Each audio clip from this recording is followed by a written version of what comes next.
primeiro é importante lembrar que pesquisa erra mesmo, porque pesquisa ela é feita com um universo de pessoas pequeno. E aí, se você tiver um desvio, um tipo de tendência, uma pergunta mal formulada e tal, você pode ter um resultado errado, né? Então, não é uma ciência exata, por isso que tem margem de erro e tudo mais. Então, primeiro ponto, pesquisa erra, ponto. Isso é um fato.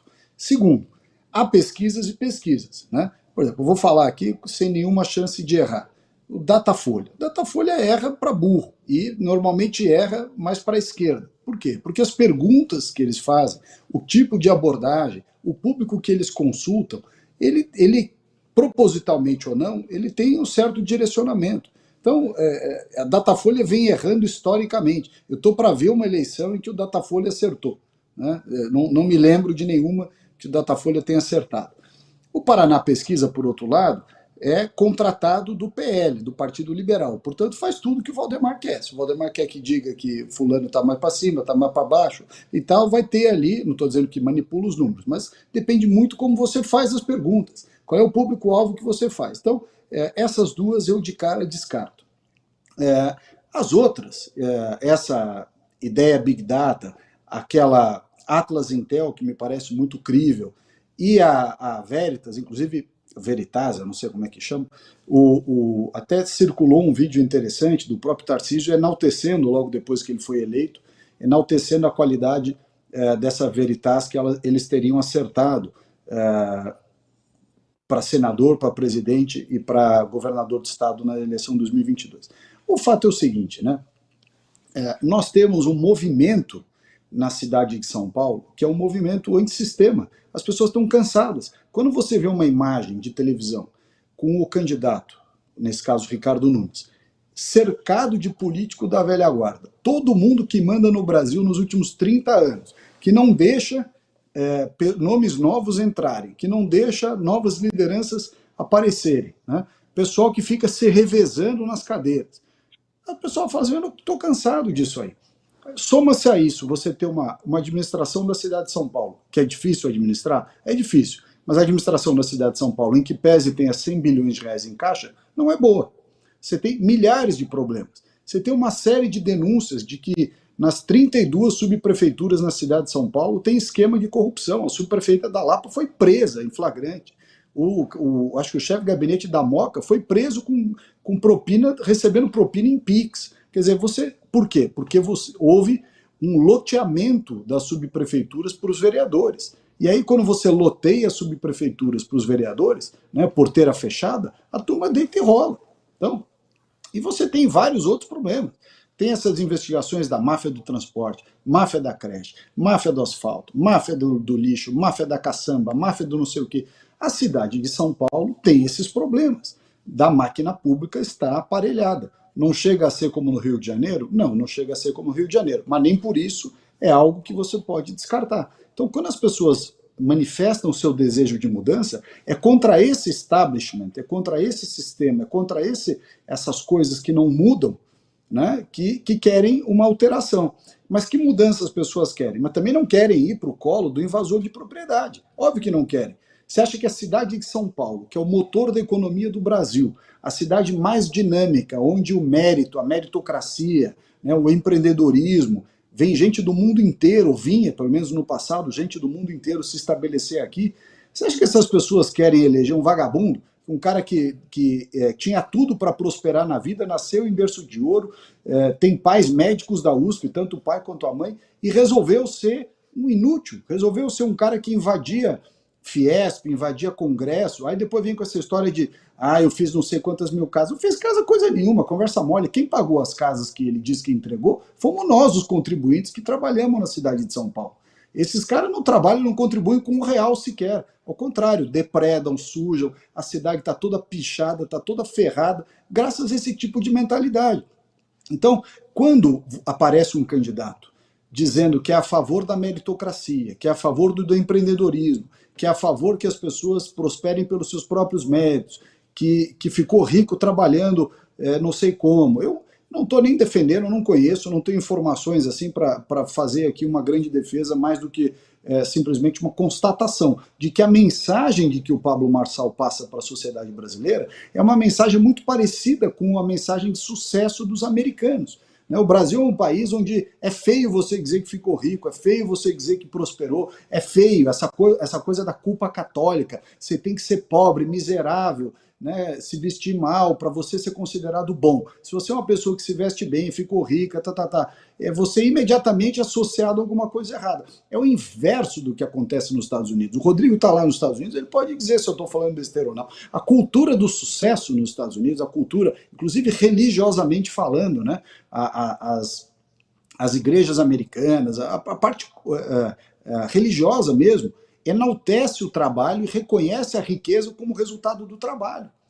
Então, veja só, quando a gente assiste justamente um candidato vir com essa mensagem do sucesso, da energizar as pessoas para irem atrás dos seus objetivos, trabalharem para alcançar seus resultados, não depender do governo, saber que o governo mais atrapalha do que ajuda e tal, enfim, uma pessoa consegue colocar essa mensagem num formato que é palatável, num formato que é agradável para o eleitor, não é à toa que ele cresce nas pesquisas. Aí você tem de outro lado, como eu falei há pouco aqui, de um lado o Guilherme Boulos, que é um cara que é antítese do espírito paulistano. O espírito paulistano, como eu já disse, é o de trabalho, empreendedor e tudo mais. O Boulos é o cara que foi para trás. Ele nasceu em berço de ouro e resolveu ser vagabundo. O cara nasceu em berço de ouro, recebeu as melhores escolas e resolveu ser um inútil. Resolveu andar para trás, né? A administração atual, por outro lado, é o retrato do Brasil na mão da classe política. É o retrato do Brasil na mão daqueles que se filtraram na máquina pública e não querem ninguém de fora. Uma coisa que eu digo sempre para o pessoal da direita, que quem mais boicota a direita no Brasil, eu não posso falar do resto do mundo, eu não conheço, posso falar do Brasil. Quem mais boicota a direita no Brasil é o Centrão. Porque a esquerda é nosso inimigo ideológico, não tem dúvida. A esquerda está lá, nós estamos aqui, eles têm as crenças deles, que eu reputo absurdas, nós temos as nossas. Mas quem nos boicota, quem não deixa a direita crescer, quem não deixa a direita se afirmar, é o Centrão. É o Centrão que faz negócio na política, que fica rico na política. Esse Centrão fisiológico que se apropria da máquina pública. Você pega a maioria desses políticos do Centrão, ficaram todos milionários na política. Não tem um pobre aí no meio.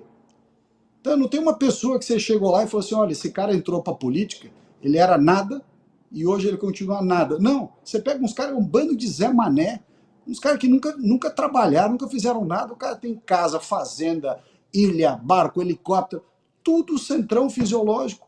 Você assiste, abre o jornal, a quantidade de emenda mandada para não sei quem, que é padrinho, pai, irmão, papagaio, dono de prefeitura, né, manda emenda para a prefeitura para receber debate, rebate e tudo mais. Ou seja, as pessoas estão de saco cheio desse sistema. Estão de saco cheio. A própria eleição do presidente Bolsonaro, que ele teve e tem até hoje, personifica essa atitude antissistema, é justamente por causa disso.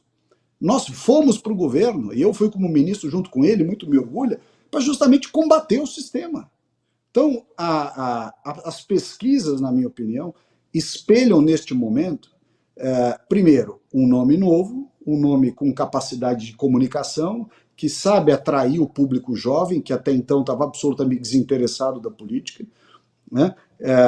Comete exageros mesmo e, na minha opinião, tem certos arrobos aí retóricos e tudo mais, mas independentemente disso, consegue capturar na sociedade uma atenção para a política. Como eu já disse aqui no programa, inclusive, uma atenção para os debates. O debate antigamente, na época do Paulo Maluf, na época do Jânio Quadros, da Dona Marta e não sei o quê, eram divertidos. Passaram a ser, nos últimos 10, 15 anos, Brown, um saco. Ninguém aguentava mais ver debate. Porque é um mentiródromo, né? Todo mundo ia no debate para mentir. Cuspir estatística, dizer que ia fazer isso, que ia fazer aquilo, que tinha feito e tal. De repente aparece um cara que chacoalha o debate. Aí as pessoas passam a assistir debate, ou pelo menos assistir os cortes dos debates. Agora também não pode fazer mais corte, é um negócio absurdo, virou. O cara faz um corte do debate, parece que é um crime de lesa majestade. Então, essas coisas precisam ser ditas, né? Não é à toa que ele cresceu na pesquisa? Ele cresceu na pesquisa porque está todo mundo de saco cheio do sistema, da velha classe política, dessa turma que fica se protegendo, se ajudando para não deixar entrar ninguém de fora. Rodrigo Constantino, queremos te ouvir também, Consta, sobre essas pesquisas com resultados tão diferentes, tantas discrepâncias entre os institutos. Como é que você explica, Consta? As instituições em geral, principalmente a velha imprensa, né, e também esses institutos de pesquisa, estão sem reputação, sem credibilidade, porque tentavam manter uma aura de ciência, de imparcialidade, de olhar objetivo, e todo mundo hoje percebe que são militantes, que têm seus vieses políticos, ideológicos, que estão lá impressos na hora de fazer uma pesquisa, ou uma análise, ou uma reportagem. E, claro, sem jamais esquecer a recomendação: siga o dinheiro. Pesquisas são contratadas, são pagas, então não dá para acreditar. E olha só, do ponto de vista estatístico, para a turma entender, um erro estatístico tem viés.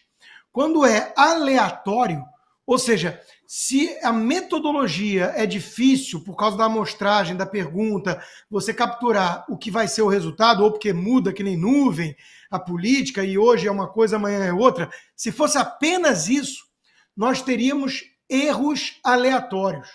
O que quer dizer que, dentro de um desvio padrão, um erro para um lado ia anular o erro para o outro.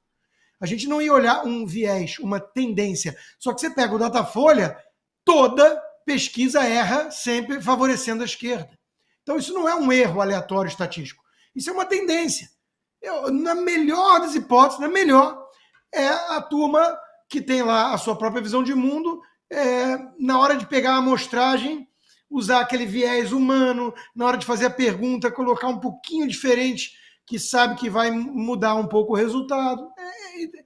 É apenas humano isso, né? Agora, quanto ao fenômeno Marçal, que eu acho que a análise do Salles foi irretocável, eu vou acrescentar só uma coisa, né? Nós estamos vendo, nós participamos de grupos de direita, com parlamentares, com influenciadores, né? A coisa está rachando, virou tribo, virou fla-flu. Eu vou voltar a fazer a análise que eu já fiz aqui antes, algumas vezes, né?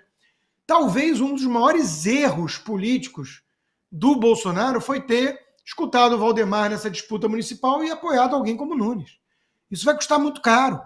Tinha que ser Salles o nome lá. E veja, se o Marçal, que adotou os trejeitos de um conservador que ele nunca antes se mostrou direito, se ele gera muita desconfiança em muita gente que está nisso há anos, em relação à sinceridade, quem é ele é um farsante ou não é, ele acredita nisso ou ele é um Dória novo, imagina se fosse alguém que tem pedigree. Não, pô, o cara é do Endireita Brasil há 15, 20 anos. Não, o cara estava lá com o Bolsonaro, tem um apoio do Bolsonaro. Esse papinho de que a direita não vence, temos que ir de Nunes, isso vai custar muito caro. O Marçal não é bobo, ele percebeu essa oportunidade. Ele está ocupando e está gerando um racha, mas não é culpa dele. É culpa de apoiar um cara de sistema, de centrão fisiológico, tucano, que nem o Nunes, que está lá com o amigo do Alexandre de Moraes tocando a campanha dele. Botou um vice decente, o Melo Araújo, legal. Mas o vice não vai fazer milagre no meio de um bordel. Então, que falta que está fazendo para união da direita num momento delicado que o país vive, vivendo esse fla-flu de marçaletes versus bolsonaristas leais ao que o Jair diz, que falta que está fazendo ter um nome que pudesse unir, né, essas pessoas. E esse nome era o Salles, a gente sabe disso. Então, ô Brown, eu não vou cansar de fazer essa análise aqui, né? Que tiro no pé. Tá aí o resultado. Os grupos brigando aqui, uns virando e falando, não, eu acho que o Datena tá certo. Aí eu desconfio assim, puxa, é porque é o Marçal do outro lado. Será que se fosse o Bolsonaro estariam realmente aplaudindo o Datena? Eu acho que não. Então, cadê a imparcialidade na hora de julgar, né? Eu acho que é muito triste o que está acontecendo e volto a falar, estão esquecendo qual é a prioridade, qual deveria ser o foco. Tem um comunista feliz ali com essa discussão toda dentro da direita. Tem um comunista inútil, vagabundo, como o Salles colocou, se divertindo. Então, tem alguma coisa muito errada. Tem alguma coisa muito errada acontecendo com o país e com São Paulo e com a direita.